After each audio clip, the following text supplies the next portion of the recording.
আওয়ামী লীগের একজন প্রভাবশালী নেতা কোর্টে আসছে আর জামিনে চলে গেছে। আমরা সেই জামিনের বিরুদ্ধে প্রতিবাদ করায় আমাদের সাথে সিএমএম এবং অতিরিক্ত চিফ মেট্রোপলিটন ম্যাজিস্ট্রেট তারা অসৌজন্যমূলক আচরণ করেছে।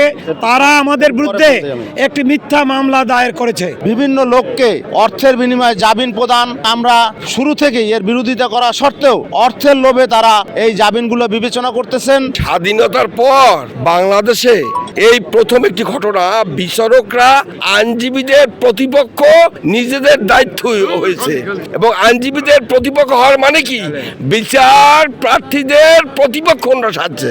এমন করে রেওয়াজ আমরা দেখি নাই যে দায়রা জজ যদি জামিন নামঞ্জুর করে সেই নথি ওনাদের দায়িত্বে তদবির করিয়া ওনাদের কোর্টে আনিয়া এরপর ওই মামলায় ওনারা জামিন দিয়েছে। এটা হয়, এটা বাংলাদেশের ইতিহাসে নাই।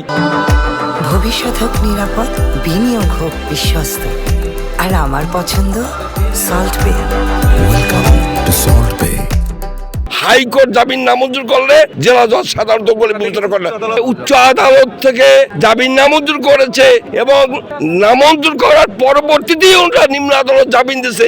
এই যে রেওয়াজটা ওরা চালু করেছে তাতে সাধারণ আইনজীবীরা, বিচার প্রার্থীরা ক্ষুব্ধ হয়েছে এবং ক্ষুব্ধ হওয়ার প্রেক্ষিতে অনাকাঙ্ক্ষিত ঘটনা হয়েছে। আমরা সেই জবাবই দেব। প্রভাবিত হয়ে অবৈধভাবে তারা যোগাযোগী করে তারা সেই জামিনটি দিয়েছে। আমরা তার প্রতিবাদ করেছি। প্রতিবাদ করায় তারা আমাদের বিরুদ্ধে একটি মিথ্যা মামলা দায়ের করেছে। সেই মিথ্যা মামলায় গতকালকে আমাদের আইনজীবী সমিতির সভাপতি সাদেকুর রহমান লিঙ্কনকে গ্রেপ্তার করে, টানা হেঁচড়া করে তারা গ্রেপ্তার করে নিয়ে গেছে এবং আমাদের 12 জন আইনজীবীদের নাম উল্লেখ করে তারা এজাহার দায়ের করেছে।